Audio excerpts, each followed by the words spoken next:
Brock's Mill Pond in Trenton has a lot of history behind it, including the fact that it has some original structure dating all the way back to 1738.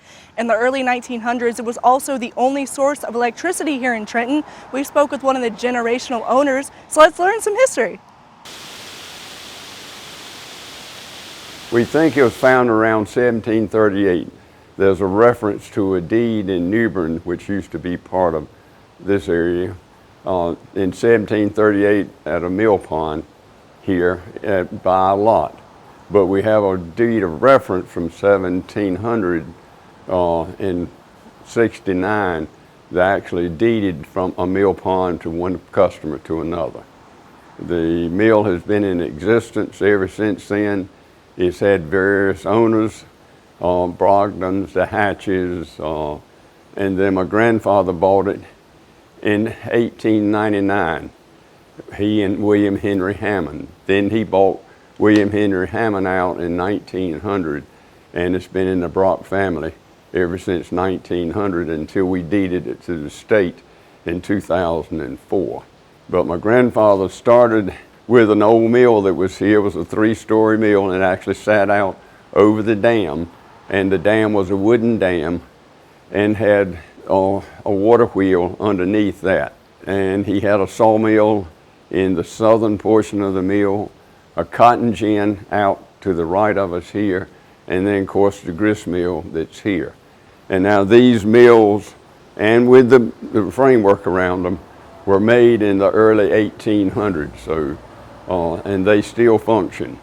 As you can see them behind me now, they are apart, and we're working on them. We've got a problem with one of the bearings in the center of the mill right behind me. But they will be completely restored in August.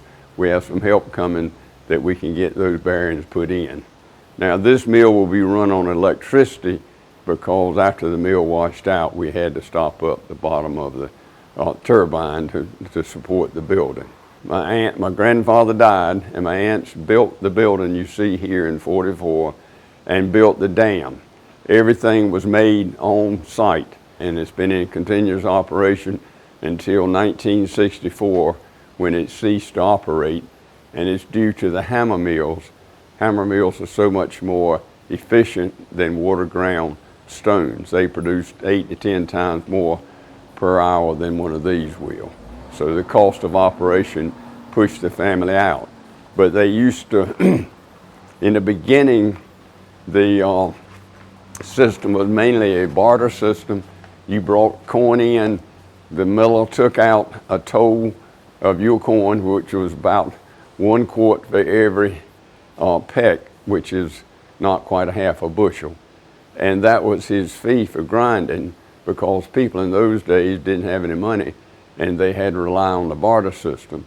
And then the miller would turn around and take the corn he took out as a toll and sell it to local people that didn't have a farm. Then in 1917, my grandfather put a dynamo down on what is now the sheeting out here. He generated electricity for the town of Trenton. Of course, the only thing they had then was electric lights, and he generated electricity from 5 o'clock in the afternoon to 10 o'clock at night. So people had some source of light, which is so much better than the old oil lamp they used to have. And he'd blink the lights 2 to 3 times at 10 o'clock to let people know they had 10 minutes to get ready because the current was going off. This went on until the early 20s when Tidewater Power and Light came by and actually bought the franchise from my grandfather and put permanent electricity in the town of Trenton. Everything in here is a portion of the original mill. The mills were made in early 1800s, we think around 1820, and they were brought down and put in intact and hooked up to this system. So, and a lot of the stuff in here is from those early mills. The building is not. The building was built in 1944. Size of the mill pond is 137 acres. It has roughly 122 acres actually water. The depth is approximately, maximum depth is 20 to 25 feet. Average depth is about 10 feet.